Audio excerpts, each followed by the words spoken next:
Kompas.com, beberapa media Amerika Serikat pada Minggu 20 Februari 2022 melaporkan Intel AS mengklaim bahwa militer Rusia sudah diperintahkan untuk menyerang Ukraina.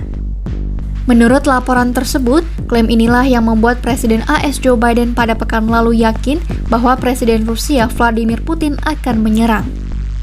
Beberapa media yang melaporkan ini diantaranya yakni Washington Post, CBS, New York Times, dan CNN.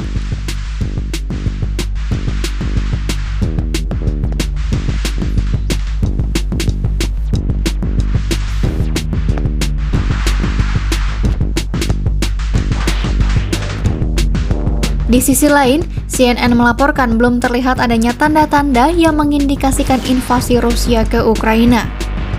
Meski demikian, belum ada konfirmasi dari Gedung Putih, Pentagon maupun Kementerian Luar Negeri AS terkait klaim Intel tersebut. Sementara itu, seorang pejabat AS pada Jumat 18 Februari 2022 menyebut bahwa 40 hingga 50% tentara Rusia berada dalam posisi menyerang.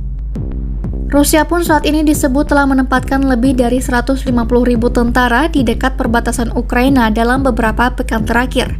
Namun, Rusia menyangkal pihaknya berencana menyerang Ukraina. Perang Rusia-Ukraina, pasukan khusus NATO mulai bergerak. 100 jet siaga tinggi 26 Februari 2022 pukul 13:20 waktu Indonesia Barat.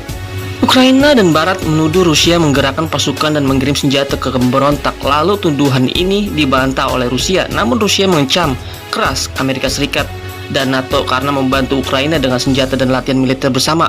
Presiden Putin juga menyatakan keprihatinan atas rencana beberapa anggota NATO untuk mendirikan pusat pelatihan militer di Ukraina karena akan memfasilitasi pijakan militer di kawasan itu bahkan tanpa Ukraina bergabung dengan NATO.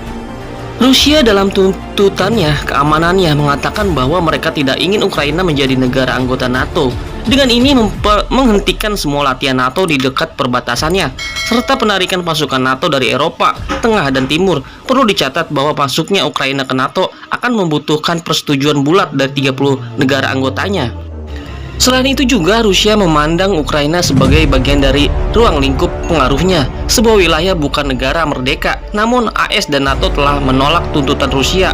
Barat mendukung Ukraina dan berjanji akan menyerang Rusia secara finansial jika pasukannya maju ke Ukraina. Rusia telah lama menolak kedekatan Ukraina dengan institusi-institusi Eropa, Pakta Pertahanan Atlantik Utara NATO, serta Uni Eropa. Baru-baru ini Putin mengklaim Ukraina adalah boneka Barat dan tidak pernah menjadi sebuah negara yang layak. Dia mendesak Barat memberi jaminan bahwa Ukraina tidak akan bergabung dengan NATO.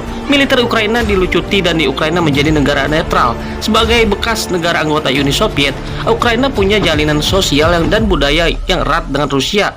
Bahasa Rusia pun banyak digunakan di Ukraina. Namun sejak Rusia menginvasi pada tahun 2014 lalu, hubungan kedua negara menjadi renggang akibat NATO membujuk agar menjadi negara ataupun bergabung dengan NATO. Negara Ukraina maka menjadi sebuah ledakan kasus dan menjadi sebuah peperangan. Negara Rusia pun tidak tinggal diam untuk membebaskan negara Ukraina untuk bergabung dengan NATO.